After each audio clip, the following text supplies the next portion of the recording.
Hello everyone, quick booster series में science 101 PG की आपका स्वागत है। तो इसमें हम पढ़ेंगे टॉपिक हमारा cancer.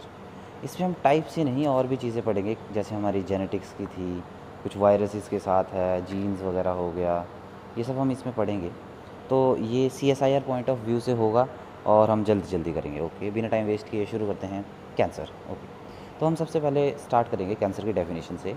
Cancer is a group of disease that occurs when disease cell divide uncontrollably and spread to other parts of body. Okay, and cancer is a genetic disease that results from changes in DNA that control all growth and division.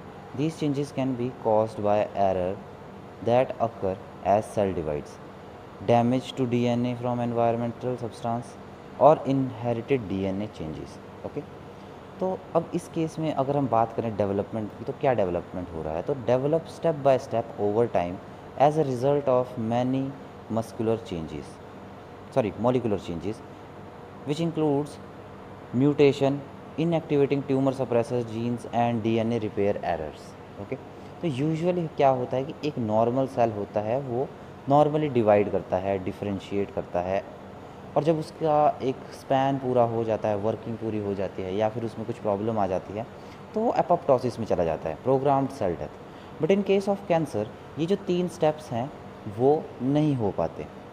But इसके बजाय क्या होता है कि जो हमारा normal cell है, instead of dying वो इमोर्टल बन जाता है।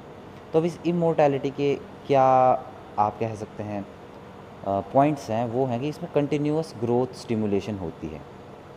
ओके, जैसे हमारे ग्रोथ हार्मोन्स वगैरह होते हैं, समटाइम्स क्या मैक्सिमम नंबर ऑफ टाइम्स जो कैंसरस सेल्स हैं वो अपने लिए उन ग्रोथ फैक्टर्स को या ग्रोथ स्टिमुलेटर्स को खुद ही बनाते हैं, खुद पे ही उनको खुद से ही खुद के सेल्स को एक्टिवेट करवा देते हैं। फिर है इनहिबिशन ऑफ एपोप्टोसिस। अब एपोप्टोसिस नहीं होगी, जो प्रोग्राम सेल डेथ है तो नहीं होगी, तो कैंसरस सेल मरते भी नहीं हैं। फिर है इनहिबिशन ऑफ सेनेसेंस। सेनेसेंस होती है एजिंग प्रोसेस ऑफ सेल, या फिर सेल जब ओल्ड हो जाता है तो वो भी प्रोसेस इसमें ख़त्म हो जाती है। इसके बाद हम बात करेंगे मेटास्टेसिस की। ओके, तो मैं आपको वैसे बता दूं कि कैंसर जो है वो दो तरह के, या ट्यूमर जो है उसको हम दो तरह का कहते हैं, एक है बेनाइन, दूसरा है मैलिग्नेंट। ओके, तो इस केस में क्या है कि मेटास्टेसिस जो है आपको पहले हम बात कर लेंगे process of spreading of cancer cell to new location from the origin. Okay, तो लेट अस सपोज़ कि ये कोई एक पॉइंट ऑफ ओरिजिन है, सपोज़ ये है हमारे लंग्स। ओके, तो अगर वो ट्यूमर बेनाइन ही रहा तो वो ट्यूमर ही प्रोड्यूस करेगा, एक बल्जिंग आउट प्रोड्यूस करेगा इन लंग्स। बट अगर वो मैलिग्नेंट हो गया, मेटास्टेसिस करना शुरू हो गया, तो वो स्प्रेड करके कोई अलग ऑर्गेनेलिज में भी जा सकता है। जैसे सपोज़ पहले वो ब्लड में गया, फिर ब्लड से वो कहीं किसी और ऑर्गन में चला गया। ओके, तो ऐसे कैंसर स्प्रेड होता है due to uncontrolled rapid cell proliferation, there is formation of tumour. Okay, तो मैंने अभी बताया बेनाइन मैलिग्नेंट, तो मेटास्टेसिस भी आपको यहाँ से समझ आ ही गया होगा। अब हम दूसरी बात करेंगे। ओके, तो बेसिकली ये डिफरेंस है आपके बेनाइन और मैलिग्नेंट। तो हिंदी में बेनाइन का मतलब है सौम्य, मीन्स सॉफ्ट से रिलेट करता है, और मैलिग्नेंट का मतलब है धमाका, ब्लास्टिंग, एक्सप्लोजिव। ओके, तो इसी के रिगार्डिंग ये पॉइंट लिखे हैं कि बेनाइन में क्या होता है, restricted at the origin site, localise tumour है, and encapsulated by connective tissue. Okay, ये देखिए एक कनेक्टिव टिश्यू है, उसके अंदर ही आपके ट्यूमर सेल्स एक्सपैंड कर रहे हैं, मतलब एक ट्यूमर प्रोड्यूस कर रहे हैं। बट जब यही कैंसरस सेल जब अपनी पॉपुलेशन को बहुत बढ़ा ले, इस कनेक्टिव टिश्यू की बाउंड्री को तोड़ दें, तब वो बन जाते हैं आपके मैलिग्नेंट और इन्वेजिव ट्यूमर। इसी को हम ट्रू कैंसर कहते हैं। जो हमारा मैलिग्नेंट ट्यूमर है, ये इन्वेड करेगा सर्कुलेटरी सिस्टम, लिम्फेटिक सिस्टम, और उससे वो बाकी ऑर्गन्स या ऑर्गेनेलीज में फैलेगा। ओके, तो क्लासिफिकेशन ऑफ कैंसर 3 तरह से ब्रॉड टर्म में उसको कैटेगराइज करते हैं। एक है स्टेज टाइप, एक है नॉर्मल टाइप क्लासिफिकेशन, एक है ओरिजिन क्लासिफिकेशन। तो बेसिकली ये जो स्टेज टाइप ऑफ क्लासिफिकेशन है, जिसमें हम stage 0, stage 1, stage 2, stage 3, stage 4 की बात करते हैं, तो ये आप पढ़ेंगे जो कैंडिडेट एमबीबीएस की स्टडीज़ कर रहे हैं, वो इनको बताते हैं। जैसे स्टेज 0 जहाँ पे आपको पता नहीं चल रहा कि आपकी बॉडी में कैंसर है या नहीं, बट कैंसर वहाँ पे होता है तो इसीलिए उसको स्टेज 0 बोलते हैं। स्टेज 1 जहाँ पे थोड़ा सा आपको डिटेक्शन उसकी मिल गई। स्टेज 2 जहाँ पे प्रोमिनेंट साइन मिल रहे हैं। स्टेज 3 यहाँ पे ये आप कह सकते हैं साइन काफ़ी अच्छे हैं और पर आपको यहाँ पे कंट्रोल करना पड़ेगा। और स्टेज 4 काइंड ऑफ इनक्योरेबल है, रेयरली क्योरेबल, ऐसे आप बोल सकते हैं। तो एमबीबीएस वाले इसको स्टडी करते हैं। हमारा जो फोकस रहेगा सीएसआईआर पॉइंट ऑफ व्यू से, या आप कह सकते हैं जो लाइफ साइंस के स्टूडेंट हैं, वो हैं टाइप्स, जैसे carcinoma, sarcoma, leukaemia, lymphoma, myeloma. Okay, तो on the basis of type सबसे पहले हम ओरिजिन भी बता दूं। ओरिजिन जैसे कि वो हमारा ट्यूमर है या कैंसर है वो कहाँ से बनना शुरू हुआ। तो जैसे ब्रेस्ट कैंसर के केस में ब्रेस्ट से बन रहा है, लंग कैंसर के केस में लंग्स से बन रहा है, प्रोस्टेट कैंसर के केस से प्रोस्टेट एरिया से बनेगा। ओके, तो हम जो फोकस करेंगे वो फोकस करेंगे on the basis of type. तो on the basis of type cancer is of mainly 5 types. Okay, so सबसे पहला है कार्सिनोमा। तो carcinoma is the cancer of epithelial cells. तो इसमें एक्टोडर्मल हो चाहे एंडोडर्मल हो, दोनों एपिथेलियल सेल्स में ये हो सकता है और उसी को हम कार्सिनोमा भी कहते हैं। Okay, a malignant neoplasm that develop in epithelial cells और tissues such as those in gastrointestinal tract और म्यूकस मेम्ब्रेन। ये भी ठीक है। More than 90% of cancer is carcinoma, means epithelial cell से हो सकता है, मतलब उसी में होता है। तो इसके एग्जांपल है skin cancer, colon cancer, lung cancer, breast cancer and cervical cancer. Then you have sarcoma. Okay, sarcoma is the cancer of connective tissue और सॉलिड टिश्यू भी कहते हैं किसी किसी केस में। तो ये कार्टिलेजेस में हो सकता है, मसल्स में हो सकता है, फैट्स जहाँ पे होते हैं, एडिपोज टिश्यू शायद नहीं, एडिपोज टिश्यू बोन्स में हो सकता है, टेंडन्स में हो सकता है। देखो सॉलिड भी आ रहा है, बोन्स आ गई। Okay, then we have after sarcoma we will move to leukaemia. So this term basically refers to malignancy of WBC और जिसे हम यूजुअली रेफ़र करते हैं ब्लड कैंसर। ओके, तो इसमें क्या होता है, increase count of abnormal WBC। तो abnormal WBC means immature. Bone marrow बहुत ही स्पीड से WBC का प्रोडक्शन शुरू करती है, क्योंकि इस केस में यूजुअली कैंसर का ओरिजिन बोन भी हो सकता है। ओके, तो उन WBC के हाई प्रोडक्शन से, हाई काउंट नंबर से हमें ये पता चलता है कि वो ल्यूकेमिया है या ब्लड कैंसर है। तो उसके बाद हम बात करेंगे fourth point, lymphoma is the cancer of lymphatic system. Spleen, tonsils, thymus, इन सब में आपको देखने के लिए मिल सकता है। फिर है myeloma. Myeloma is cancer that originate from plasma cells of bone marrow. तो इसमें क्या होता है कि जो प्लाज्मा सेल्स होते हैं वो मैच्योर होकर सीक्रेट करते हैं एंटीबॉडीज़। तो अगर आपको माइलोमिक कैंसर है तो आपकी एंटीबॉडीज़ अब नॉर्मल बनेंगी। अब ये परसेंटेज इंसिडेंस और परसेंटेज डेथ का एक क्लासिफिकेशन है कि percentage incidence cause of cancer कौन से कैंसर्स में ज़्यादा देखने के लिए कॉजेज़, ओके, उसके अकॉर्डिंग, और डेथ किस में सबसे ज़्यादा होती है वो इन सब कैंसर्स में है। ऑल राइट, तो हम शुरू करेंगे कॉजेज़ ऑफ कैंसर से। तो बेसिकली स्टार्टिंग में भी जैसे मैंने आपको बताया, तो causes of cancer is due to DNA damage और म्यूटेशन इन आर जीनोम। और मैं आपको बता दूं, अगर ये म्यूटेशन हो रही है तो ये ऐसा नहीं होगा कि एक सिंगल म्यूटेशन की वजह से होगा, multiple mutations are needed. Okay, तो mutation is change in nucleic acid sequence of organism which lead to cancer. Okay, तो इसके बाद हम देखेंगे कार्सिनोजन, जो कि आपको टर्म इसमें बहुत बार देखने को मिलेगी। तो कार्सिनोजन्स आर substances, organisms और agent that can cause cancer. Okay, तो कार्सिनोजन्स को हम बेसिकली 3 पार्ट्स में क्लासीफाई करेंगे, फिजिकल, केमिकल, बायोलॉजिकल। जिसमें फिजिकल में हम रेडिएशंस की बात करेंगे। तो रेडिएशन आपको पता है कि DNA डैमेज करती हैं। तो ये 2 तरह की होती हैं, ionising and non ionising. Okay, तो आयोनाइजिंग में आपकी alpha rays, beta rays, gamma rays वो सब आएंगी, और नॉन आयोनाइजिंग में UV रेज आएंगी। ये 3 रेज आपकी सिंगल स्ट्रैंड या डबल स्ट्रैंड ब्रेक करेंगी। बल्कि जो हमारी UV रेज है वो आपने मॉलिक्यूलर बायो में भी पढ़ा होगा कि थाइमर थाइमर डाइमराइजेशन करती हैं। तो उसमें अगर न्यूक्लियोटाइड एक्सचेंज रिपेयर ने काम अच्छे से किया और डीएनए रिपेयर हो गया तो ठीक है। अगर न्यूक्लियोटाइड एक्सचेंज रिपेयर नहीं कर पाता तो फिर उससे स्किन कैंसर होने का खतरा हो जाता है। इसलिए stay away from UV lights, specially in laminar air flow. Okay, sunlight फिर भी थोड़ी ठीक है, यूवी ए बी सी भी तो होती है। तो फिर केमिकल म्यूटेजेंस की अगर हम बात करें तो इसमें आप ये समझिए कि जो केमिकल्स हैं वो क्या करते हैं, जो हमारा डीएनए है, आपने उसमें सुना होगा ए बॉन्ड करता है टी से, सी बॉन्ड करता है जी से। ओके, तो इसमें क्या है कि जो केमिकल म्यूटेजेंस हैं वो इनमें से किसी को रिप्लेस कर सकते हैं या डैमेज कर सकते हैं। जैसे बेस एनालॉग की बात करें तो 5 ब्रोमो यूरेसिल, ये एक बेस एनालॉग है, मतलब ये सब्सटीट्यूट कर सकता है थायमिन को, या फिर यूरासेल हो उसी को भी सब्सटीट्यूट कर सकता है, और इसकी वजह से कैंसर होने के चांसेस बढ़ जाते हैं। Then we have alkylating agent which is EMS, it's not L, sorry, it's EMS, ethyl methyl sulfonate, alkylating agent है। डीअमीनेशन एजेंट, अमीन हटा देगा, hydroxyl amine. Okay, oxidative agent, reactive oxygen species वैसे ही toxic होती हैं, DNA को भी damage करती हैं, जैसे H2O2 और OH नेगेटिव।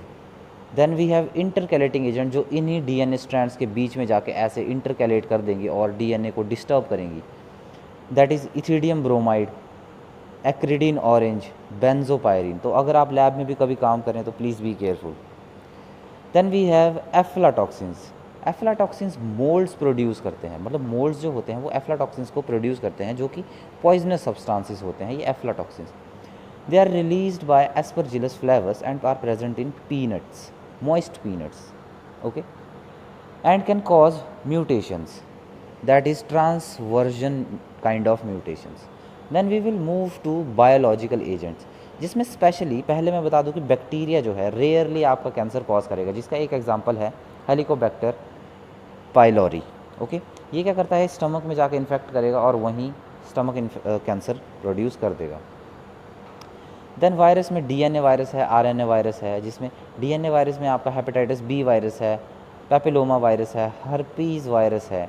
ओके, तो hepatitis B virus, hepatic cells liver से रिलेट करता है, तो लीवर कैंसर प्रोड्यूस करेगा। Papilloma virus cervical cancer produce करेगा। Herpes virus Burkitt's lymphoma cause कर सकता है, नेजोफेरेंजियल कार्सिनोमा कॉज कर सकता है, कैपोसिस सार्कोमा भी कॉज कर सकता है। फिर हम बात करेंगे आरएनए वायरस की, तो HCV वायरस, ओके, ये HBV वायरस के साथ मिलके, देखो HBV है डीएनए वायरस, बट HCV है हमारा आरएनए वायरस, तो ये दोनों साथ में मिलके लीवर कैंसर कॉज करते हैं, और दोनों साथ में मिलके तो और डेडली आप कॉम्बिनेशन इन्हें कह सकते हैं। तो फिर उसके बाद है रेट्रो वायरसेस, जैसे आपके adult T cell leukaemia virus. Okay, ऐसे ऐसे सब वायरस हैं जो आपके इन्फेक्शन कैंसर कॉज कर सकते हैं। ओके, तो कैंसर कॉज करने की एक और जो इम्पॉर्टेंट वजह होती है वो है स्पॉन्टेनियस म्यूटेशन। स्पॉन्टेनियस म्यूटेशन क्या होता है कि वो क्या होता है कि म्यूटेशन कुछ इस तरह की होती है कि जो हेरिडिटरी बन जाती है, तो मतलब वो आपके पेरेंट्स से ऑफस्प्रिंग में भी आ सकती है। ओके, तो heritable changes in the sequence of an organism, genetic changes that occur in the absence of mutagens are spontaneous mutation. इसमें क्या होता है, एरर इन डीएनए रेप्लिकेशन होता है, एरर इन डीएनए रिपेयर होता है, और वेरी लेस फ्रीक्वेंसी आपको देखने के लिए मिल सकती है स्पॉन्टेनियस म्यूटेशन में। Then we have growth stimulators. Okay, growth stimulators क्या करेंगे, स्टिमुलेट द सेल प्रोलिफरेशन, जैसे एस्ट्रोजन प्रोजेस्ट्रोन हो गए, ये आपके ग्रोथ स्टिमुलेटर्स हैं, आपको पता है फीमेल्स में ये पाए जाते हैं। तो अगर ये कंटिन्यूसली स्टिमुलेट हुए तो ये कंटिन्यूसली सेल को प्रोलिफरेट करने पे मजबूर कर देंगे, जो एक तरह से आपका कैंसर ही बन जाता है। तो in breast cancer gene amplification is observed and receptor for oestrogen and progesterone are increased. Okay, फिर है हमारा phorbol esters, these are analogue of DAG, di acyl glycerol. आपने ये सेल सिग्नलिंग, सेल कम्युनिकेशन में पढ़ा होगा। तो DAG क्या होते हैं, they are the basic component of cellular membrane, they are intermediate in lipid metabolism, मतलब लिपिड जब मेटाबोलाइज हो रहा होगा तो उसका एक इंटरमीडिएट होता है die acyl glycerol, and they act as secondary messenger. तो DAG एक्टिवेट करते हैं प्रोटीन काइनेज C, फिर जो मेटाबॉलिक रेगुलेशंस में और जीन रेगुलेशन में आपके पार्टिसिपेट करेंगे। अच्छा, ये एक छोटा सा टेबल है, ये आपका रिलेट करेगा बेनाइन और ये बेनाइन और मैलिग्नेंट उससे। तो इसमें ये बताया है कि डिफरेंशिएशन वेल डिफरेंशिएटेड होते हैं आपके बेनाइन ट्यूमर, मतलब जैसे मैंने बताया था बाउंड्री में, कनेक्टिव टिश्यू की बाउंड्री में। Then we have malignant tumour जो लैक करते हैं डिफरेंशिएशन। अब रेट ऑफ ग्रोथ स्लो होती है आपकी बेनाइन में, रैपिड में आपकी मैलिग्नेंट में आपकी रैपिड होती है। अब इन्वेजिवनेस इसमें नहीं है, इसमें है। मेटास्टेसिस भी इसमें नहीं है, इसमें है। ओके, तो ये भी एक छोटा सा टेबल है, अगर आप इसको ध्यान में रखेंगे तो आपके बहुत काम आएगा। Then we will move to the properties of cancer, जिसमें सबसे पहली प्रॉपर्टी है नियोप्लास्टिक ट्रांसफॉर्मेशन। इसमें क्या होता है कि नॉर्मल सेल को ट्रांसफॉर्म कर दिया जाता है या हो जाते हैं ट्यूमर सेल्स में। तो cancer cells loses it's identity, structure and functions. Okay, तो एक सेल क्या होता है, उसके ऊपर कुछ आइडेंटिफाइंग आप कह सकते हैं सीडीज़ वगैरह होते हैं, प्लस वो क्लस्टर ऑफ डिफरेंशिएशन उस सेल को उसकी आइडेंटिटी प्रोवाइड करते हैं। तो अब अगर वो क्लस्टर ऑफ डिफरेंशिएशन कुछ डिलीट हो जाते हैं, कुछ न्यू ऐड हो जाते हैं, जिससे नियोप्लास्टिक ट्रांसफॉर्मेशन आपको देखने के लिए मिल जाती है। नॉर्मल ऑर्गन सेल वो म्यूटेट हो जाते हैं, they will transform themselves into a transformed cell और basically cancer cell, and this cancer cell further divides and spread. Okay, then we have second point which is uncontrolled and unlimited cell proliferation, जिसमें क्या होता है आपको rapid cell division देखने के लिए मिल सकती है, uncontrolled, unlimited, unregulated division, loss in cell cycle regulation आपको देखने के लिए मिल सकती है। अब ये वाला प्लीज़ आप बड़े ही ध्यान से सुनिएगा, ये CSIR पॉइंट में भी आपका काम करेगा, अगर आपको एग्ज़ाम्स देने हैं उसमें भी आपका काम करेगा। ये बहुत इंपॉर्टेंट पॉइंट है कि म्यूटेशन इन जीन होता है वो किन दो टाइप ऑफ जीन्स पे होता है। तो हमारे पास 2.1 कैटेगरी में आता है प्रोटोऑन्कोजीन, और 2.2 कैटेगरी में आएगा हमारा ट्यूमर सप्रेसर जीन्स। ओके, तो प्रोटोऑन्कोजीन्स आप इन्हें ऐसे देखिए, ये है हमारे प्रोटोऑन्कोजीन्स। ये वो जीन है अगर इनमें म्यूटेशन आ जाए तो ये बन जाते हैं हमारे ऑन्कोजीन्स। Okay, oncogenes.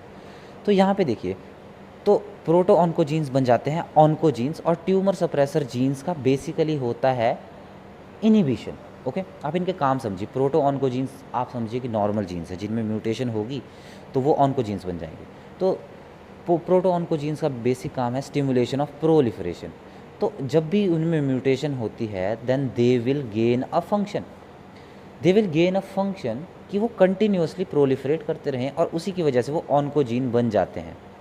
तो इस ऑन्कोजीन की प्रॉपर्टी है hyper activation and continuous cell proliferation. Okay, while as tumour suppressor gene TSG। Okay, तो ये ट्यूमर सप्रेसर जीन ये क्या करेंगे, ये इनिबिट करेंगे सेल प्रोलिफरेशन को, यही इनका काम है। तो अब इसमें क्या होगा, लॉस ऑफ फंक्शन। ओके, तो उनका काम है, उनका फंक्शन है इनिबिट करना सेल प्रोलिफरेशन को, मतलब इसको भी काउंटर करेंगे वो। तो इसमें क्या होगा, अगर वो फंक्शन लूज़ कर जाए हमारे ट्यूमर सप्रेसर जीन, तो ये कॉज करेंगे कैंसर। तो इस tumour suppressor loss of function of TSG can cause inactivation deletion of TSG tumour suppressing gene. Okay, no inhibition of cell proliferation, cell proliferate करता ही रहेगा, इनिबिट कोई नहीं करेगा उसको। रैपिड सेल प्रोलिफरेशन होगी तो ऑफकोर्स वो आपका कैंसर होगा, अनकंट्रोल्ड हो गया। Then we will move to the third part which is self sufficiency in growth signals. तो कैंसर सेल में क्या होता है कि they acquire the ability to synthesise their own growth factor. इसको मैं इस डायग्राम से एक्सप्लेन करूँगा कि आप समझिए, ये है आपका कैंसर सेल्स। अब कैंसर सेल मैंने आपको पहले भी बताया कि कैंसर सेल क्या करते हैं कि ग्रोथ फैक्टर्स GFs। ओके, तो ये ग्रोथ फैक्टर्स को सिंथेसाइज भी करेंगे इनसाइड द सेल, और उनको रिलीज़ करेंगे टू द एक्सटर्नल पार्ट, जहाँ पे वो खुद को ही स्टिमुलेट करेंगे, उनके रिसेप्टर को स्टिमुलेट करेंगे, ताकि कोई और पाथवे एक्टिवेट हो जाए, जिससे ये सेल कंटिन्यूसली प्रोलिफरेट करता है और करता ही रहे। In autocrine manner growth factors activate cancer cells. Autocrine मतलब खुद को एक्टिवेट करना, ठीक है। तो इसके एग्जांपल्स हैं जैसे PDGF बाय ग्लोब्लास्टोमा।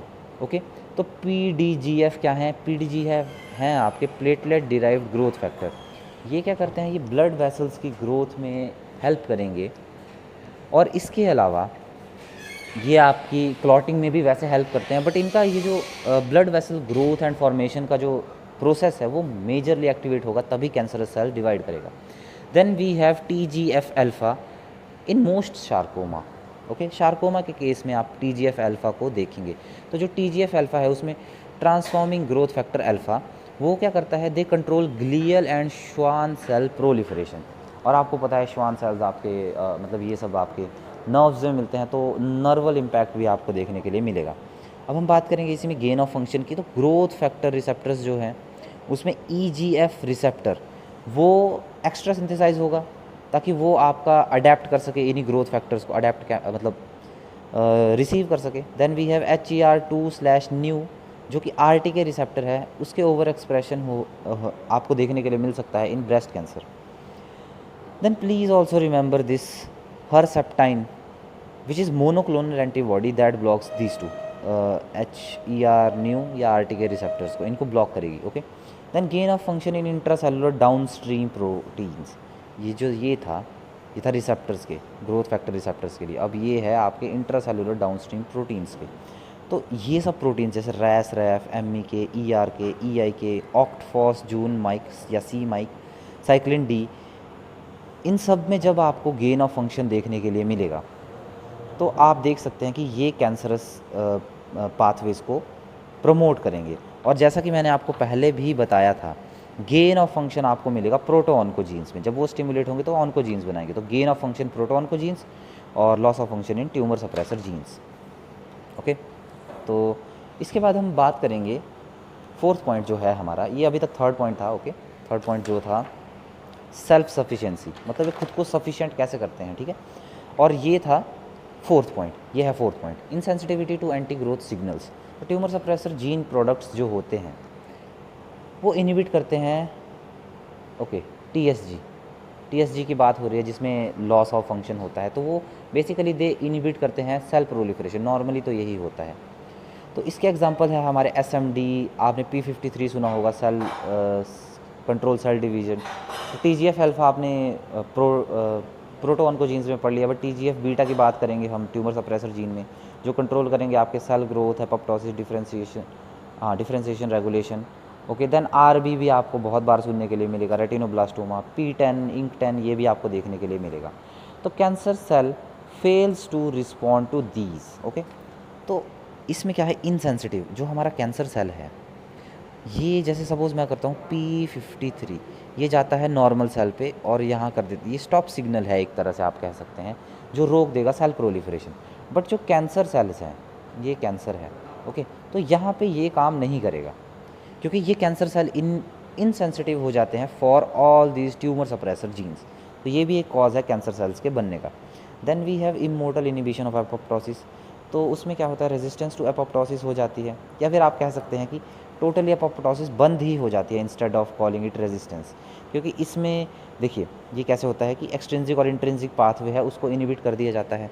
तो सबसे पहला रेजिस्टेंस टू एक्सट्रिंसिक पाथवे, जिसमें डीकॉय रिसेप्टर्स, सी फ्लिप रिसेप्टर्स जो होते हैं इन एपोप्टोसिस, उनको इनिबिट कर दिया जाएगा। जैसे डीकॉय रिसेप्टर हैं वो रिकॉग्नाइज करते हैं इन्फ्लेमेटरी साइटोकाइंस को। आपको पता है कि इन्फ्लेमेशन, र्यूमोर, कोलोर, डोलोर ये सब होते हैं। तो इन सब से क्या होगा कि डीकॉय रिसेप्टर्स जो होंगे वो उनको रिकॉग्नाइज ही नहीं कर पाएंगे उन साइटोकाइंस को, तो फिर वो एपोप्टोसिस में सेल्स नहीं जाएंगे, तो इसी तरह कैंसर खुद को बढ़ा लेगा। फिर सी फ्लिप रिसेप्टर्स हैं, दे रेगुलेट प्रो कैस्पेज 8, ओके, और वो प्रो कैस्पेज 8 फिर एक्टिवेट होके कैस्पेज 8 बनता है। तो यही एपोप्टोसिस का एक काइंड ऑफ कह सकते हैं कैस्पेज। तो कैस्पेज को के बाद उसमें क्या होता है कि चलो हमने एक्सट्रिंसिक तो देख लिया, अब हम बात करेंगे इंट्रिंसिक की। तो इंट्रिंसिक में क्या है कि BCL2 प्रोटीन्स जो होते हैं उनका ओवर एक्सप्रेशन आपको देखने के लिए मिलेगा। और BCL2 फैमिली जो है वो एंटी एपोप्टोटिक प्रोटीन्स की फैमिली है।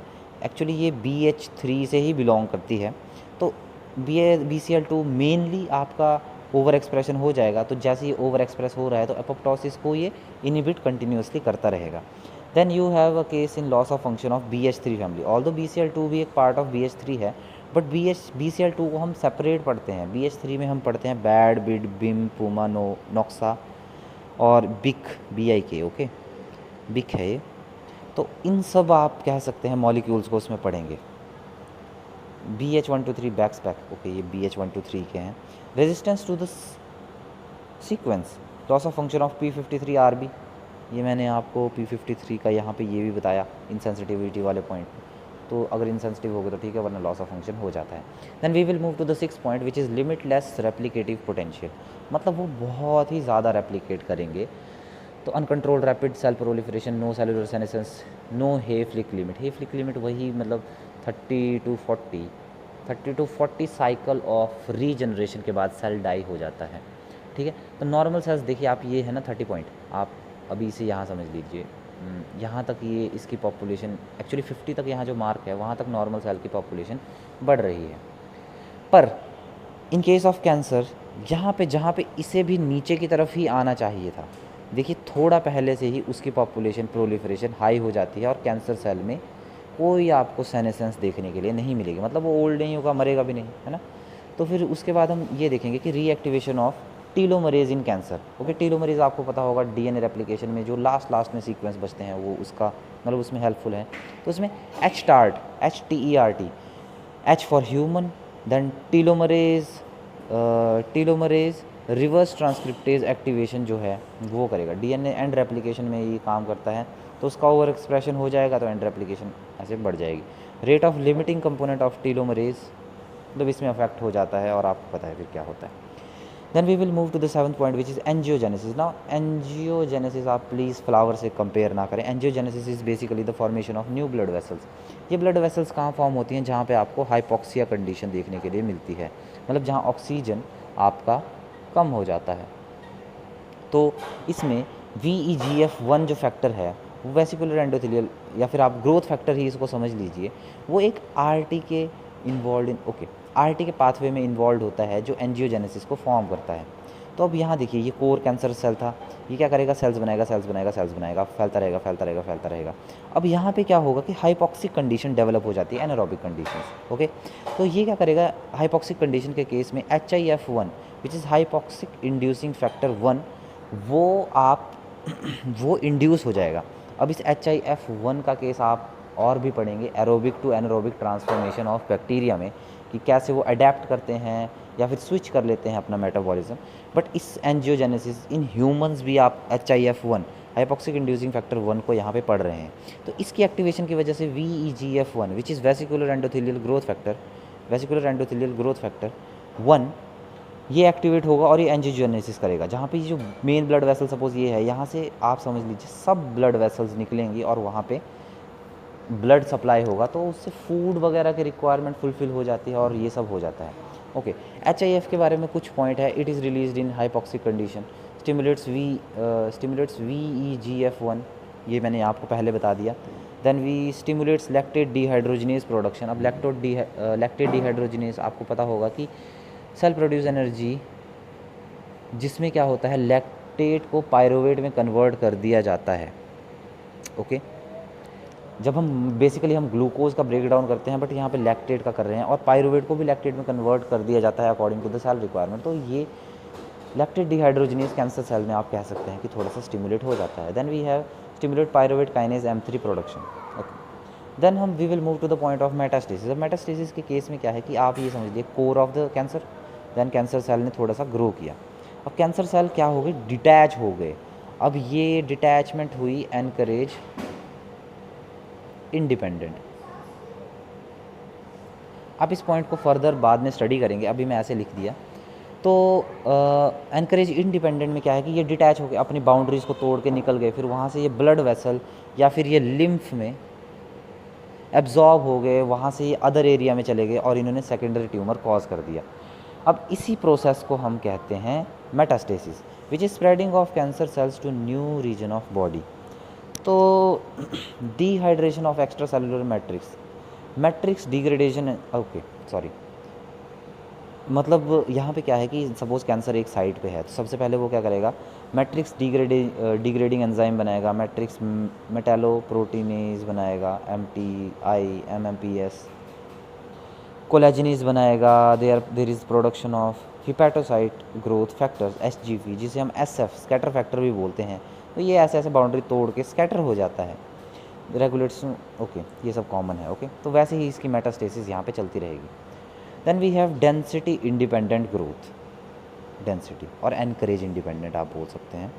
तो अभी मैंने बताया कि यहाँ भी एक मैंने पॉइंट बताया, एनकरेज इंडिपेंडेंट। तो बेसिकली क्या होता है कि जब नॉर्मल सेल, सपोज़ मैंने ये वाला नॉर्मल सेल है आपका, ये आपका ग्रो करना शुरू हुआ एक पेट्री प्लेट पे ही समझ लीजिए, तो ये जब वॉल्स पे टच होगा या इसको स्पेस नहीं मिलेगा तो उसकी ग्रोथ वहाँ पे एक तरह से आप कह सकते हैं इनहिबिट हो जाती है, वो फर्दर ग्रो नहीं करता। But in case of cancer cell, suppose cancer cell में ये ओरिजिन सेल था, पहले इसने लेयर बनाई, फिर इसने ऊपर लेयर बनाई, ऐसे ऐसे और फैलता गया। तो इसका मतलब है कि डेंसिटी से उसका कोई रिलेशन नहीं है, तो कॉन्टैक्ट इनिबिशन इस केस में नहीं हो रही, नो कॉन्टैक्ट इनिबिशन। ये था आपका 9th point. Then we will move to the 10th point which is anchorage independent. Okay, अब ये देखिए मैंने इसमें भी एक्सप्लेन करने की कोशिश की आपका एनकरेज इंडिपेंडेंट, बट मेन आपका ये आया। तो एनकरेज इंडिपेंडेंट ग्रोथ के केस में क्या है कि normal cell require solid support for growth. Okay, तो एक सॉलिड सपोर्ट चाहिए होता है ग्रो करने के लिए, जैसे वो पेट्री प्लेट, उसमें आप मीडिया वीडिया बनाएंगे वो सब। Okay, but in case of cancer उनको ये सपोर्ट की ज़रूरत नहीं होती, क्योंकि वो मेटास्टेटिकली आपको पता है स्प्रेड कर जाते हैं। तो anchorage dependent require attachment to a surface to grow and survive and maintain function, while some tumor cells can become encourage independent, allowing them to detach and form metastasis। तो इसलिए एक बायोरिएक्टर्स वगैरह में भी कैंसर सेल को grow किया जा सकता है जिसमें एनकरेज की डिपेंडेंसी और रिक्वायरमेंट नहीं होती। Then we have rapid glycolysis, Warburg effect means, देखो HIF1 फैक्टर ये ग्लाइकोलिसिस रेट को हाई कर देगा, एंजाइम प्रोडक्शन को हाई कर देगा। ये इसको हाई प्रोडक्शन, हाई ग्लाइकोलिसिस की ज़रूरत क्यों पड़ती है? क्योंकि उसे एनर्जी की ज़रूरत है। ओके, और वेनबर्ग इफेक्ट होता है कि metabolic changes in cancer cells, they use aerobic respiration instead of normal cell, anaerobic anaerobic respiration instead of normal cell mechanism to produce energy. तो इससे क्या होता है कि कोई और भी शुगर वगैरह होगी वो उसको भी करेगा। देखो M3 एक्सप्रेशन, पायरुवेट काइनेज के अलावा मैंने आपको क्या बताया था पीछे, लैक्टेट डिहाइड्रोजनीज एंजाइम का भी बताया था, वो भी है। Okay, we will move to the molecular genetics of cancer. तो genes are involve in tumourigenesis, tumour की प्रोडक्शन में जो जीन्स इन्वॉल्व होते हैं तो डायरेक्टली रेगुलेट सेल प्रोलिफरेशन। देखो प्रोटोऑन्कोजीन्स और ट्यूमर सप्रेसर जीन्स वही आ गए, ठीक है। वो मैंने आपको कॉन्सेप्ट पहले भी एक्सप्लेन कर दिया था, वही कॉन्सेप्ट है, jeans involve in DNA repair वगैरह वो सब आ जाते हैं इसमें, ठीक है। तो सबसे पहले वही प्रोटोऑन्कोजीन जो 2.1 था, वो उसमें ग्रोथ प्रोमोटर्स हैं, वो stimulate the cell proliferation to cause cancer, they will gain a function, और ये डोमिनेंट फंक्शन को गेन करते हैं। तो मतलब अगर सपोज़ एक मैटरनल जीन है, एक पैटर्नल जीन है, उसमें से किसी में भी आपकी म्यूटेशन होगी तो ट्यूमर सप्रेसर जीन है वो अच्छे से, सॉरी प्रोटोऑन्कोजीन वो बहुत अच्छे से काम करेगा, आप ये कह सकते हैं। तो they will gain a function, तो minimum single copy of gene to be mutated, और उसकी वजह से कैंसर हो जाता है। देखो कंटिन्यूस सेल प्रोलिफरेशन हो रही है अनकंट्रोलेबली, तो वो कैंसर ही है। तो इसके एग्जांपल्स में हम रैस, रैफ, मैक, EIK, ऑक्टजन, माइक, साइक्लिन डी, ये सब वगैरह पढ़ते हैं। While as in tumour suppressor genes case, growth inhibitors होते हैं ट्यूमर सप्रेसर जीन, तो इनिबिशन ऑफ सेल प्रोलिफरेशन करते हैं। But in case of cancer they will lose their function to inhibit, तो वो इनिबिशन नहीं कर पाएंगे। तो both copies of genes, sorry ये रिसेसिव टाइप होता है, तो इसका मतलब है मदर के द्वारा दिए गए और फादर के द्वारा, मैटरनल और पैटर्नल दोनों जीन में जब आपको ये म्यूटेशन देखने के लिए मिलेगी, तब ही ट्यूमर सप्रेसर जीन्स आपके कैंसर के को प्रमोट करेंगे। तो इसमें SMAD4, 5, P53, TGF बीटा, देखो अल्फ़ा पहले बताया था इस केस में, प्रोटॉन को जीन्स के केस में, बीटा आया ट्यूमर सप्रेसर जीन के केस में, रेटिनोब्लास्टोमा, P10, INK4, ये सब इसमें आ गए। Then we have okay, tumour suppressor gene को थोड़ा सा हम डिस्कस करेंगे, जिसमें आपको दो तरह के जीन आते हैं, गेट कीपर जीन और केयर टेकर जीन। ओके, तो केयर टेकर इन्वॉल्व होते हैं DNA रिपेयर में। ये है आपकी मम्मी, आपसे गलती हो जाए तो आपको माफ़ कर देते हैं, आपकी गलती सुधारती हैं। और गेट कीपर जीन है पापा, जो पहले मना कर देते हैं, यार गड़बड़ करनी क्यों, ठीक है। तो यहाँ देखिए केयर टेकर जीन जो है वो इन्वॉल्व इन DNA रिपेयर। तो बेसिकली नॉर्मल सेल जो है वो जब ट्रांसफॉर्म होता है वो कैंसर सेल बनता है, बट केयर टेकर जीन इस म्यूटेशन को रोक देते हैं वाया रिपेयरिंग द म्यूटेशन, और DNA में कोई म्यूटेशन होती है उसको रिपेयर कर दें अगर। ओके, वाइल एज जो गेट कीपर जीन है दे इनहिबिट द ग्रोथ। तो जब ये कैंसर सेल प्रोलिफरेट करेगा तो उसे इनहिबिट करेंगे, या फिर आप नॉर्मल सेल की प्रोलिफरेशन को भी समझ लें। सपोज ये नॉर्मली सेल है तो इसकी प्रोलिफरेशन को भी ये इनहिबिट करेगा। तो इसीलिए इसको गेट कीपर सेल्स भी बोलते हैं। एग्जाम्पल में आप P53 रेटिनोब्लास्टोमा उसमें ये रख सकते हैं gatekeeper genes. While as जो DNA रिपेयर के सारे जीन्स होते हैं वो आपके आएंगे केयर टेकर जीन्स में। ओके, तो example of tumour suppressor gene ये रहे आपके पास। ये देखिए APC adenomatous polyps coli, single transduction pathway में इंक4, देखिए गेट कीपर है ये वाले, तो इसी में आ रहे हैं। एडिनोमेटोप्सिस पॉलिप्स कोलाई इंक4, जिस इंक4 family include P15 P16 P21 cell cycle में पाथवे को इफेक्ट करेगी। CDK2 and 2A retinoblastoma and P53 signalling pathway, P10 RB smad TGF beta P53 damage respond DNA damage respond, TGF beta receptor TGF beta pathway को affect करेंगे। Smad 4-5 भी TGF beta pathway को affect करेंगे। Retinoblastoma restrict point control P10 PI3 kinase AKT kinase pathway, इन सबको ये affect करेगी। अब हम बात करेंगे केयर टेकर जीन्स की। देखो केयर टेकर जीन भूलना मत, DNA रिपेयर वाले, है ना। तो केयर टेकर जीन्स जो हैं उसमें हम बात करेंगे BRC है, BRCA1 BRCA2 भी बोल देते हैं। इसमें BR जो है वो है ब्रेस्ट के लिए, BR breast, CA means cancer, तो breast cancer type 1, breast cancer 2, ऐसे ऐसे। तो ये केयर टेकर जीन्स की कैटेगरी है जो डबल स्टैंडर्ड ब्रेक रिपेयर को कंट्रोल करती हैं, बट अगर ये फेल कर गई तो ब्रेस्ट कैंसर हो जाएगा। Then we have MSH2, MSH3, 4, 5, 6, PMS1, PMS2, ये मिसमैच रिपेयर मैकेनिज्म में काम करेंगे। देखो सारे DNA रिपेयर के मैकेनिज्म हैं, तो ये रहे उनके jeans. XPA, XPB, XPC, XPD, FG, तो ये एक्सीजन रिपेयर में काम करेंगे, जिससे जीनोडर्मा पिगमेंटोसम स्किन कैंसर वगैरह बच सकते हैं अगर वो नॉर्मली काम कर रहे हैं और रिपेयर हो रहा है। फिर XPV पॉलीन्यू, जो DNA ट्रांसलीशन सिंथेसिस में आपके हेल्पफुल हैं। तो आप देख सकते हैं कि ये थे आपके ट्यूमर सप्रेसर जीन। तो आपको पता है ट्यूमर सप्रेसर जीन में, जैसा कि मैंने आपको बताया, ट्यूमर सप्रेसर जीन क्योंकि वो दूसरों को इनहिबिट करते हैं, सेल साइकिल को या फिर सेल प्रोलिफरेशन को, तो वो अगर अपना फंक्शन लॉस कर जाएं तो वो लॉस किस वजह से होता है? They loss is due to the, तो loss of function caused due to deletion of genes, inactivation of genes या ट्रांसलोकेशन ऑफ TGF जीन्स, ये हम पढ़ेंगे। जीन फ्रेगमेंटेशन, टूट जाएंगे, पॉइंट म्यूटेशन होगी, मल्टीपल पॉइंट म्यूटेशन चाहिए, ठीक है। ओके, ये है जो ट्रांसलोकेशन है वो है जैसे सपोज़ आपको पता है एक यूक्रोमेटिन है, एक हिट्रोक्रोमेटिन है। यूक्रोमेटिन का एरिया थोड़ा लूजली पैक्ड होता है, हिट्रोक्रोमेटिन टाइटली पैक्ड होता है, तो रेप्लिकेशन या फिर एक्सप्रेशन मेनली यूक्रोमेटिन का होता है।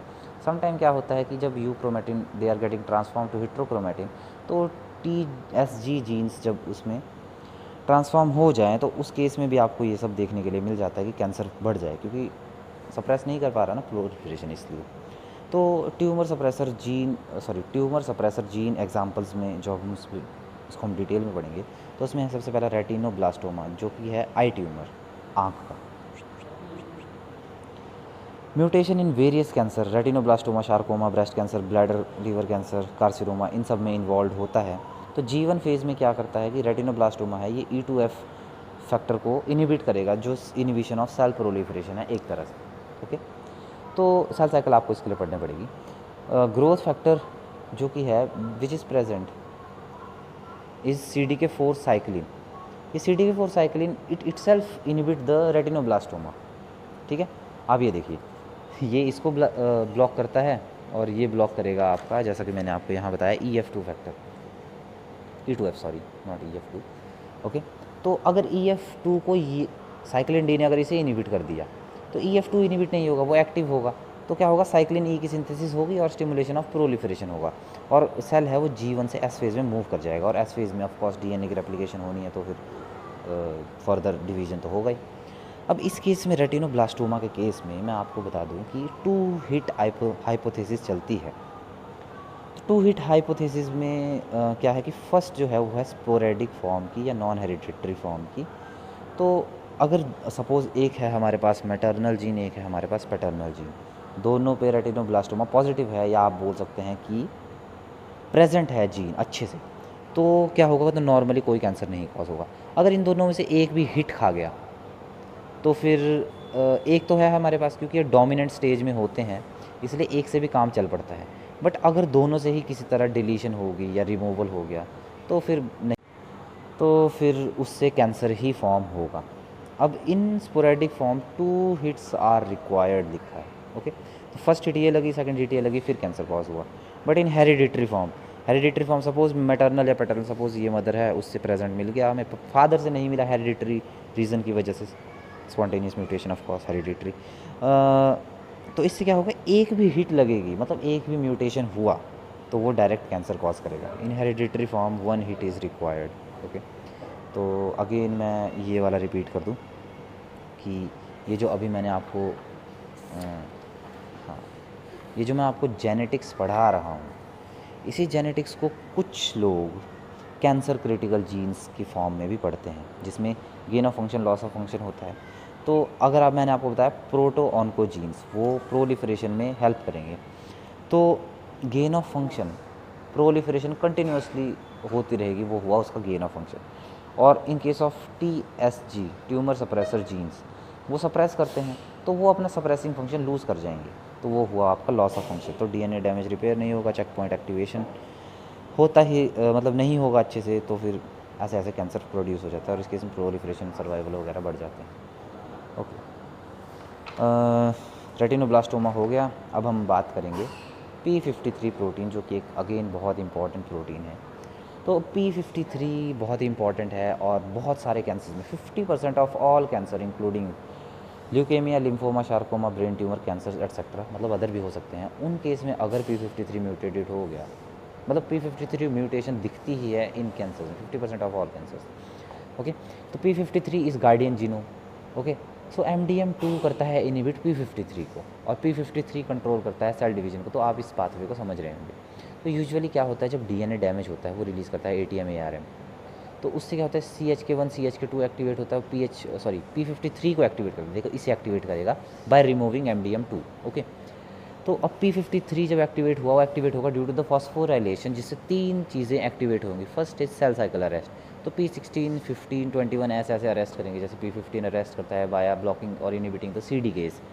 DNA repair activation, of course repair हो गया तो ठीक है, बट अगर रिपेयर नहीं होगा तो इरिवर्सिबल डैमेज हो जाएगा। तो उसमें एपोप्टोसिस एक्टिवेट होता है, प्यूमा, नॉक्सा, इन सब के थ्रू एपोप्टोसिस एक्टिवेट होगा, और ऐसे ही P53 का आपको रोल देखने के लिए मिल गया।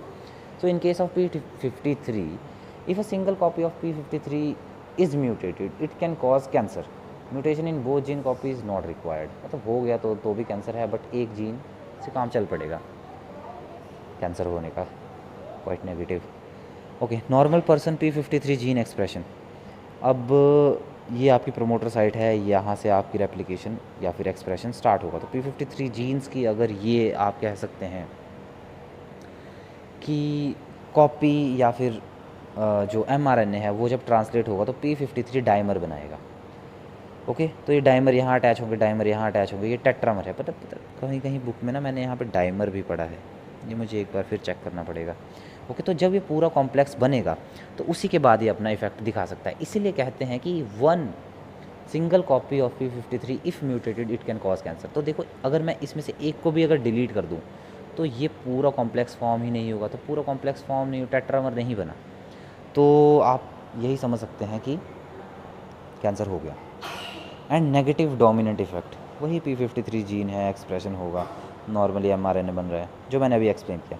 देखो इस केस में ये वाला ख़राब था, म्यूटेटेड था, स्टार लगा है, और ये म्यूटेटेड बने, ये नहीं, देखो टेट्रामर नहीं बना, लॉस ऑफ फंक्शन हो गया, कैंसर हो गया, वही जो मैंने ऊपर एक्सप्लेन किया। देन ट्यूमर सप्रेसर जीन्स में हम आगे बढ़ते हैं, 2 हो गए हमारे पास, थर्ड है हमारा INK4। इसका भी आपने नाम बहुत बार मेरे मुंह से सुन लिया होगा अभी तक। तो ये क्या करता है, INK4 is inhibitor of kinase CDK। Okay, P15 जो है, P16 और P21 ये इनिबिट करते हैं CDK, साइक्लिन डिपेंडेंट काइनेज को, और इससे क्या होता है, सेल साइकिल अरेस्ट हो जाता है। तो अगर अच्छे से सेल साइकिल अरेस्ट नहीं हो रहा तो आपको lung cancer, prostate cancer, myeloma, इन सब में आपको देखने के लिए मिल सकता है। फिर हम बात करेंगे P10 की। तो P10 क्या है, लिपिड फॉस्फेटेज में इसका इन्वॉल्वमेंट है। तो लिपिड फॉस्फेटेज में क्या है कि फॉस्फोइनोसिटोल ट्राइफॉस्फेट को कन्वर्ट करता है P10 इंटू फॉस्फोइनोसिटोल बाइफॉस्फेट, ट्राइफॉस्फेट को बाइफॉस्फेट, और PIP2 आपने एक साइकिल में ज़रूर देखा होगा। ओके, और PI3 kinase ATK kinase pathway को अफेक्ट करेगा। देखो ग्रोथ फैक्टर आया यहाँ पे PI3 काइनेज है, फिर ये PI3 काइनेज से सिग्नल जाएगा ऊपर, एक्चुअली सिग्नल जाता है PIP3 में पहले। तो PIP3 में अगर P10 है तो वो PIP2 में कन्वर्ट हो रहा है, और वो PIP2 वापस कन्वर्ट हो सकता है PI3 काइनेज की हेल्प से इंटू PIP3 अगेन। ओके, तो अगर इस PIP3 जो है पहले उसकी ATK काइनेज में 2 फॉस्फोराइलेशन होंगी, और एक और PIP3 उसका PD के जो रिसेप्टर है वो इससे इंटरेक्ट करेगा, तो ATK काइनेज वैसे ही एक्टिवेट होगा। अगेन ये आपको देखने के लिए मिल जाएगा सेल सिग्नलिंग में। इससे क्या होता है, इनिबिशन ऑफ एपोप्टोसिस होता है, promote cell proliferation, protein synthesis भी प्रमोट कर दी जाती है, तो कैंसर ऑफ कोर्स होगा ही, इतना सब हो रहा है तो। Then we have APC, adenomatous polyps coli, which is member of WNT signal transduction pathway. APC transduction pathway में इन्वॉल्वमेंट है, तो इसमें क्या है, क्या लिखा है, डिस्ट्रक्शन कॉम्प्लेक्स बनाता है। देखो GSK3 CK1 APC ऑक्सिन, ये टेट्रामर बन के ये इनिबिट करते हैं बीटा कैरोटीन को। पर अगर APC वाला ही एक सपोज ये ही म्यूटेटेड हो गया तो वो इनिबिट नहीं कर पाएगा।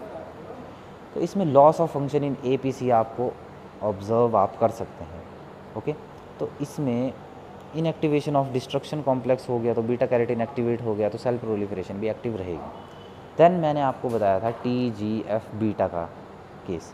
तो TGF बीटा रिसेप्टर क्या है, जो जिसमें सेरिन थ्रियोनिन काइनेज रिसेप्टर होते हैं TGF बीटा। तो SMAD4 no common, SMAD4 SMAD5 ये सब इन रिसेप्टर्स पे जाके लगते हैं। बट अगर इसमें लॉस ऑफ फंक्शन हो गया तो inactivation of tumour suppressor jeans, और उससे क्या होगा कि इनएक्टिवेशन ऑफ कोलोन कैंसर आपको देखने के लिए मिल जाता है। ये क्या लिख दिया मैंने, sorry. We will move to caretaker genes. ठीक है, अभी तक जैसा कि मैं आपको पढ़ा रहा था, तो ये जो ट्यूमर सप्रेसर जीन्स थे, ट्यूमर सप्रेसर जीन्स यहाँ पे, इसके अभी गेट कीपर जीन्स हमने पढ़ लिए, जिसके एग्जांपल ये सब थे। तो अब हम उसी के केयर टेकर जीन्स पढ़ेंगे, केयर टेकर जीन्स। तो केयर टेकर जीन्स, जैसे मैंने आपको बताया, ये मदर है जो गलती को सुधारेंगी। तो बेसिकली ये आपके इन्वॉल्व होंगे DNA रिपेयर वगैरह में, है ना। तो proteins include in DNA repair. तो सबसे पहला है PARP1, poly ADP ribose polymerase 1, PARP1। It is involve in DNA repair, base excision repair, nucleotide excision, single strand break repair, double stranded break repair, इन सब में ये इन्वॉल्व होगा। Substrate for suicidal protease. तो PARP1 नॉर्मल सेल में work in DNA repair, but अगर DNA repair नहीं हुआ तो ये क्या करेगा, प्रोटीएज एक्टिविटी को, मतलब कैस्पेस, एपोप्टोसिस के कैस्पेस को एक्टिवेट करेगा। कैल्पेन्स, कैथेप्सिन्स, देन ग्रैन एंजाइम एंड भी उनको। देखो ये जो पार्प है, अगर उसने DNA रिपेयर करवा दी तो ठीक है, नहीं करवाया तो खुद टूट जाता है। तो इसके टूटने की वजह से क्या है कि ये अमाउंट अगर टूट गया तो ये क्या करेगा, ये आप कह सकते हैं एपोप्टोसिस को एक्टिवेट कर देगा, मतलब बेसिकली सेल को डाई करने में यूज़फुल है ये सेल डेथ के लिए। बट इन कैंसर सेल में क्या होता है, लो amount of cleaved PARP fragments होते हैं, तो ये लो अमाउंट है, तो ऑफकोर्स सेल डेड नहीं होगा और कैंसर कंटिन्यूसली ग्रो करेगा।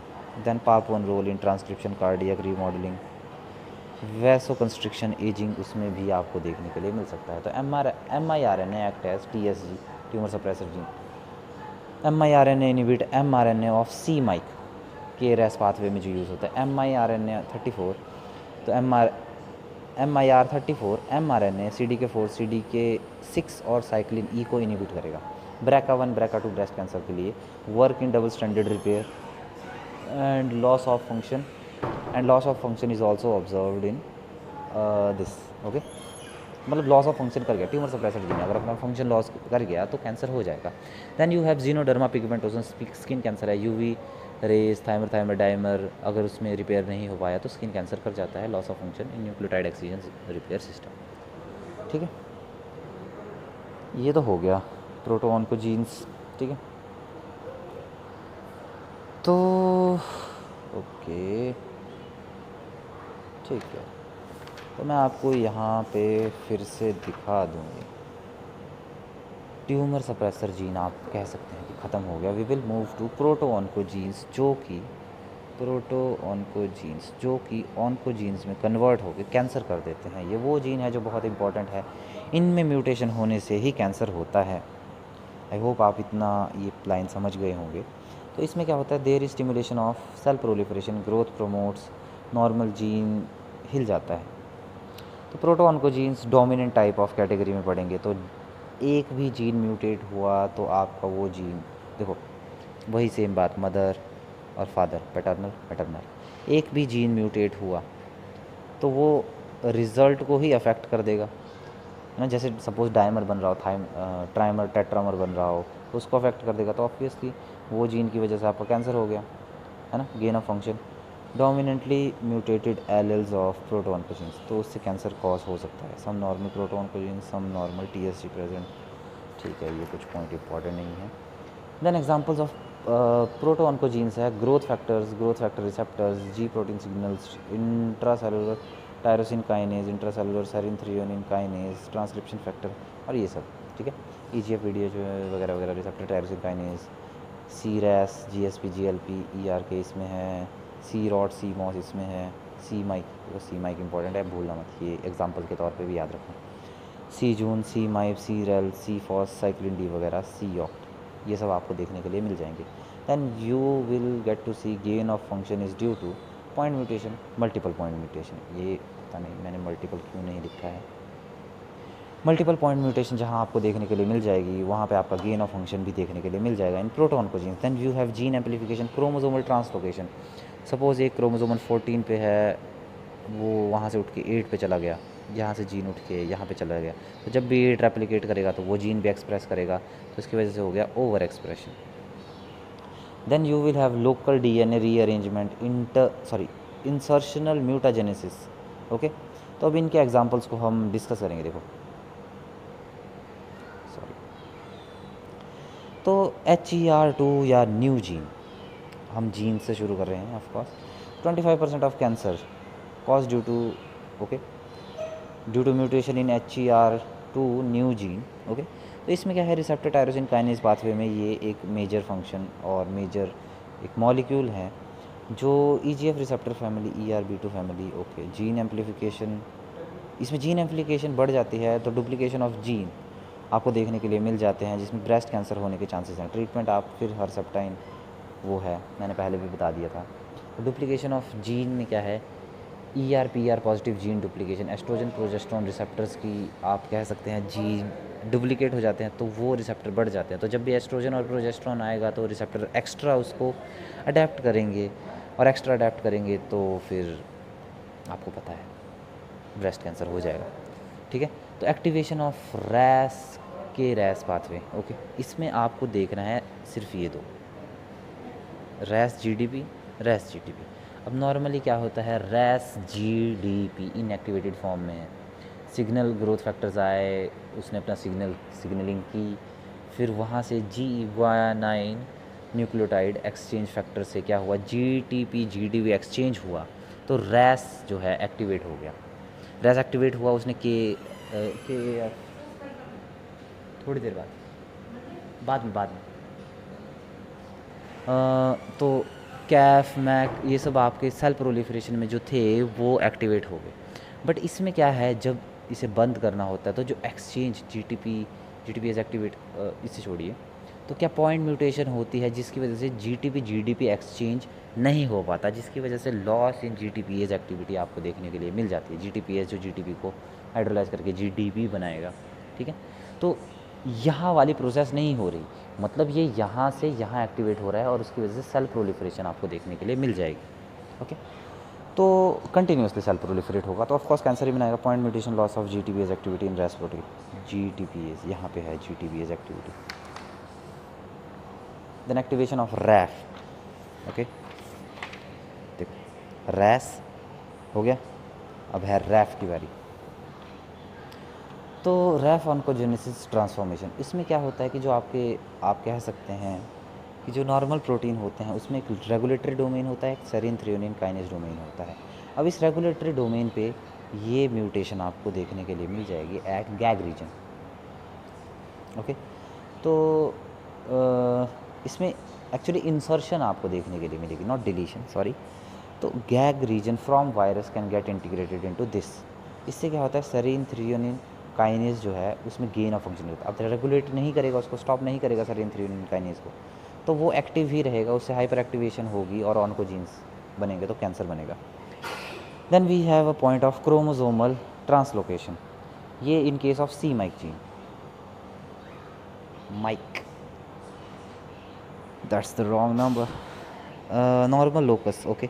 8 to 14 में सपोज जैसे ट्रांसलोकेशन आपको देखने मिलेगी, तो ये जीन यहाँ से उठ के यहाँ आ गया। अब जैसे 14 एक्सप्रेस करेगा तो उसका ओवर एक्सप्रेशन हो जाएगा, तो स्टिमुलेट करेगा प्रोलिफरेशन, और इस केस में आपको बर्किट्स लिम्फोमा मिलेगा। सी माइक बर्किट्स लिम्फोमा, सी माइक बर्किट्स, सी बी, ओके। और BCL2 family gene translocation, BCL2 family apoptosis आपको पता होगा, जैसे मैंने आपको एक बार पहले भी एक्सप्लेन कर दिया। तो BCL2 family is anti apoptotic protein which inhibit the apoptosis. BCL2 gene जब ट्रांसलोकेट कर जाएंगे तो IGH लोकस, तो chromosome 14 BCL2 IGH locus, okay. तो वहाँ पे over expression of BCL2 protein होगी, तो ह्यूमन लिम्फॉइड मैलिग्नेंसी आपको देखने के लिए मिल जाएगी। BCL2 का मतलब बी सेल लिम्फोमा, तो बी सेल लिम्फोमा कैंसर जो है वो कॉज हो जाएगा। तो यहाँ पे एक और बात करेंगे हम, ट्रांसलोकेशन ऑफ ABL जीन्स। तो ABL जीन्स क्रोमोसोम 9 पे होते हैं, वो रीलोकेट कर जाएंगे। BCR gene, ABL gene, okay, इनका ओवर एक्सप्रेशन होगा BCL जीन का BCR जीन के साथ, और इससे क्रॉनिक माइलोइड ल्यूकेमिया बन जाते हैं। Over expression of cyclin D is seen in breast cancer, okay. तो जीन एक्सप्रेशन पैटर्न ये है आपके पास डायग्राम, ये आप देख सकते हैं, ओके। इसे कुछ एक्सप्लेन करने की ज़रूरत नहीं है, इंपॉर्टेंट भी नहीं है, मेन आपने पढ़ लिया। अब बात करेंगे हम बात करें कैंसर के बारे में, वायरस एंड कैंसर के बारे में, चलो कर ही लेते हैं, क्यों रखना। तो मैंने आपको पहले भी पढ़ाया कि वायरसेस DNA भी हो सकते हैं, RNA वायरस भी हो सकते हैं। तो DNA वायरस में hepatitis B virus, polyoma virus, SB40 virus, Merkel cell carcinoma, skin infection, skin cancer वगैरह करेंगे। Papilloma virus, cervical cancer, hepatitis B liver cancer, herpes virus, Burkitt's lymphoma, Kaposi's sarcoma वगैरह करेंगे, और 2-3 और। Then we have RNA virus, hepatitis C virus जो liver cancer करेगा, retro virus, HTLV human T lymphotropic virus जो adult T cell leukaemia करेगा। Then we will move to the let us move to the viruses which contain DNA genome, और वो कैसे आपको affect करते हैं। तो ह्यूमन पैपिलोमा वायरस जो है वो सर्वाइकल कैंसर में आपको देखने के लिए मिल जाएगा, उसकी इन्वॉल्वमेंट है ना। They express some early gene products, तो E6 E7 जीन है उसका अर्ली एक्सप्रेशन हो जाता है। उनके अर्ली एक्सप्रेशन मतलब टाइम से पहले एक्सप्रेशन होने की वजह से ट्यूमर फॉर्मेशन होता है। तो E6 प्रोटीन क्या करते हैं, P53 जो रेगुलेटरी प्रोटीन है उस पर यूबिक्विटिनाइजेशन करते हैं। तो यूबिक्विटिनाइजेशन से इनका डिग्रेडेशन आपको देखने के लिए मिल जाता है। पॉलीयूबिक्विटिनाइजेशन ऑफ P53 डिग्रेडेशन आपको देखने के लिए मिल जाता है। और बात रही E7 की, तो वो क्या करता है, वो इनहिबिट करता है रेटिनोब्लास्टोमा को, तो इसलिए इनएक्टिवेशन ऑफ रेटिनोब्लास्टोमा आपको देखने के लिए मिल जाता है। Viruses early gene products inactivate host P53 and RV cervical cancer,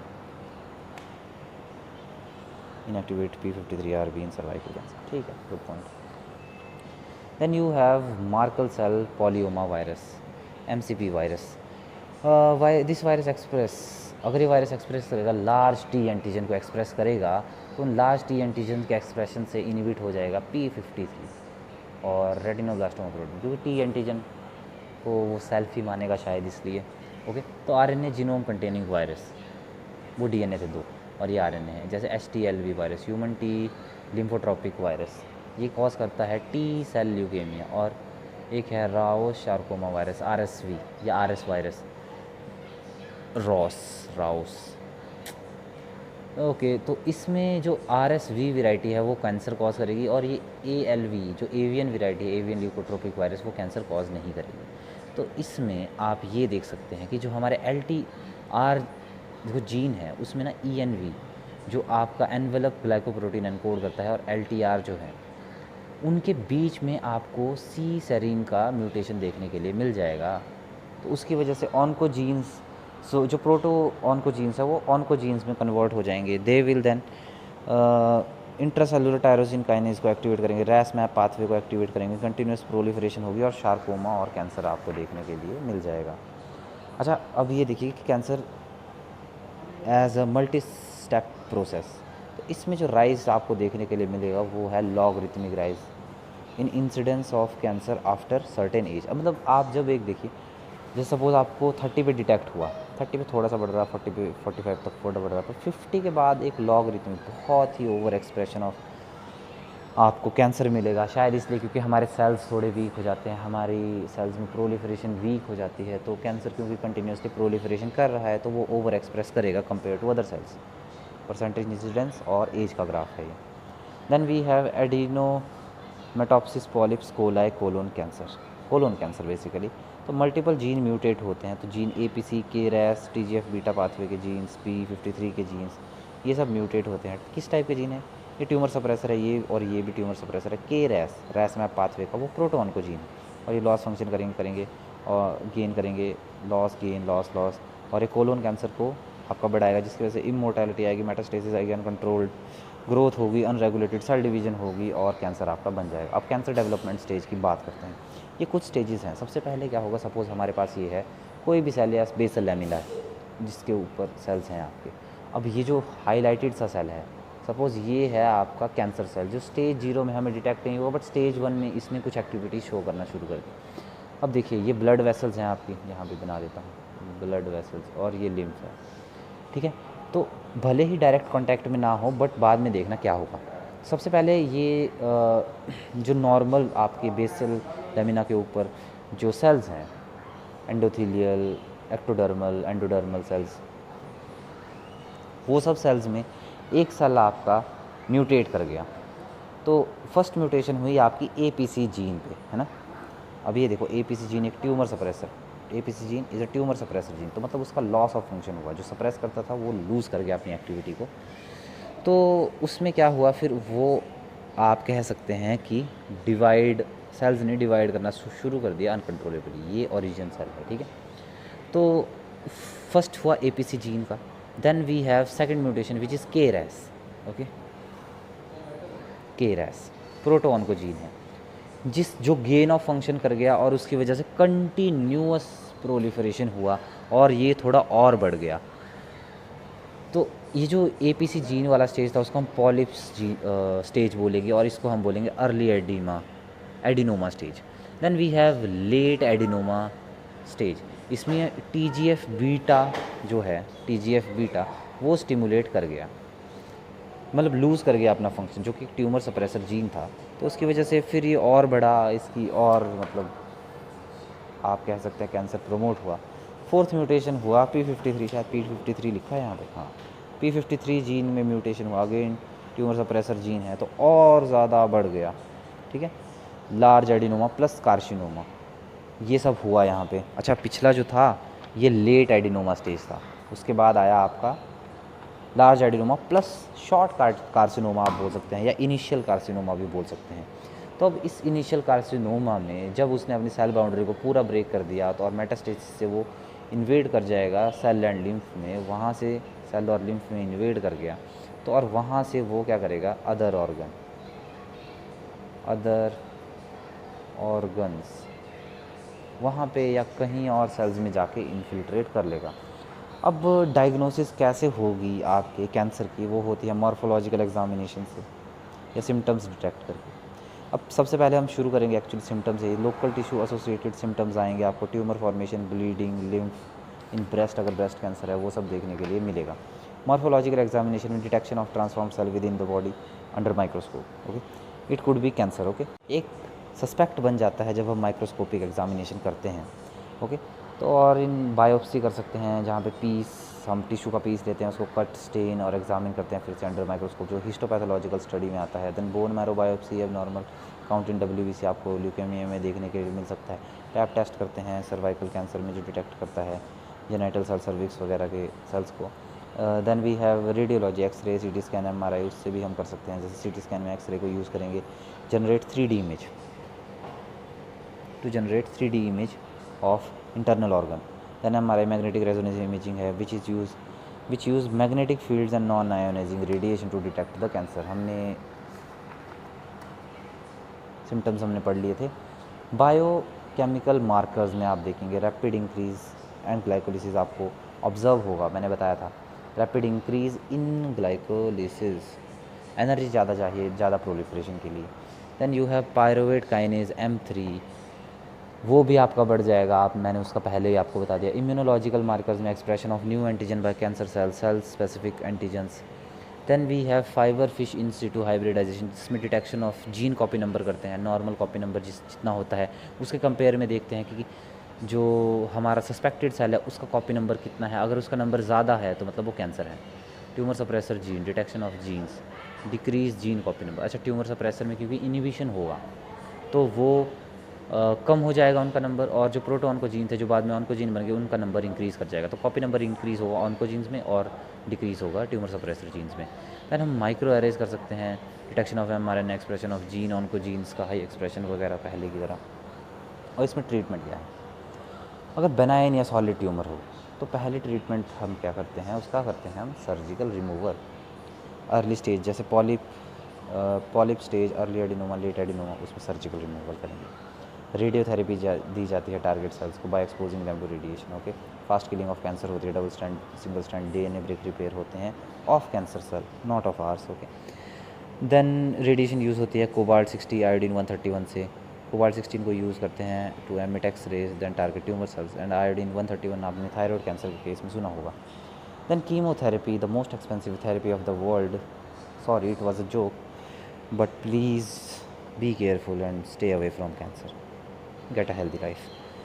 The use of alkylating agent, example cyclophosphamide, forming covalent bond with atoms. Okay, ठीक है।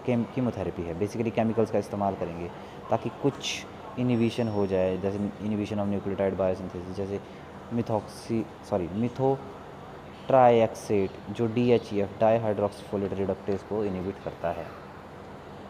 तो example vinca alkaloids, vincristine, vinblastine inhibit करते हैं माइक्रोट्यूब्यूल पॉलीमराइजेशन को। Other drugs में taxol, aminopterin, azaserine, angiostatin, endostatin, tamoxifen, raloxifene, rapamycin, ये सब आप देख सकते हैं किन किन को इनिबिट करती है। तो इसी से आप कैंसर को बचा सकते हैं। Then we have treatment of acute polymyelocytic leukemia PML, fusion of PML genes with RAR, retinoacid receptor genes.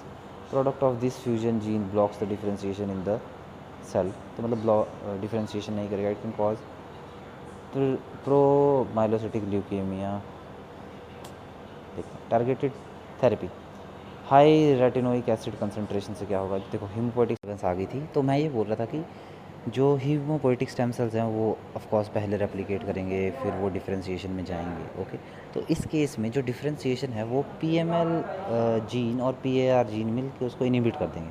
But in presence of high retinoic acid concentration ये कंटिन्यू होगी, और उससे पहले रेटिकुलोसाइड बनेंगे, फिर एरिथ्रोसाइड बनेंगे।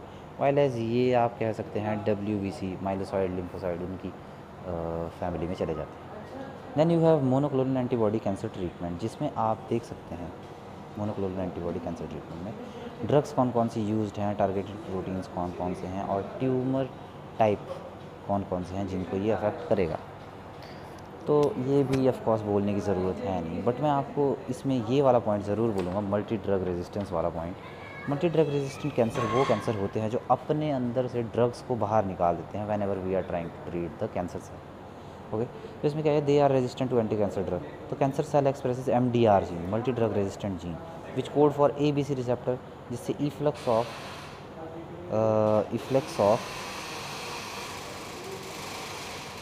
ड्रग्स होता है।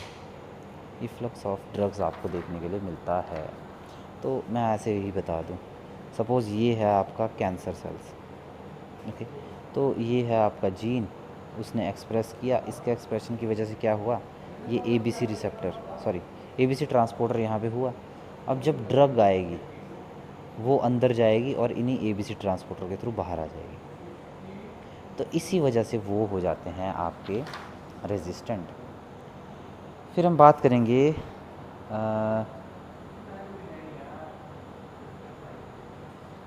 कैंसर स्टेम सेल्स की। ओके, तो सब population of cells within tumour, cancer stem cells, वही मतलब जो मैंने आपको सेंटर में ऐसे ऐसे बताए थे। जो स्टार्टिंग के सेल्स हैं वो कैंसर स्टेम सेल्स ही आप समझ लीजिए। तो have property of self, they have property of self renewable, they generate cancer cells, उसके बाद और कैंसर सेल कंटिन्यूसली जनरेट करते रहेंगे। They have tumorigenicity when transplanted to animal host, मतलब कहीं और भी उसको ट्रांसप्लांट करेंगे फिर भी वो अपनी ट्यूमोरिजेनिसिटी करेंगे और ट्यूमर प्रोड्यूस कर देंगे। तो रेगुलेटरी नेटवर्क जो कंसिस्ट है, which is consist of micro RNA, WNT, beta carotene pathway, notch hedgehog pathway, they control cancer stem cell properties. Okay, तो इन प्रॉपर्टीज़ को ये सब कंट्रोल करेंगे। तो examples of cell surface marker in cancer stem cells are, देखो CD4 present होगा, CD24 या तो नहीं होगा या लो होगा, और ALDH पॉजिटिव होगा in case of breast cancer, CD133 positive होगा in case of colon, brain या लंग ट्यूमर, CD34 प्रेजेंट होगा और CD8 नहीं होगा in case of leukaemia, CD44 present होगा in case of head and neck tumour और cancer, CD90 भी positive होगा लीवर कैंसर के केस में, और CD44, CD24 और ESA प्रेजेंट होगा in case of pancreas cancer.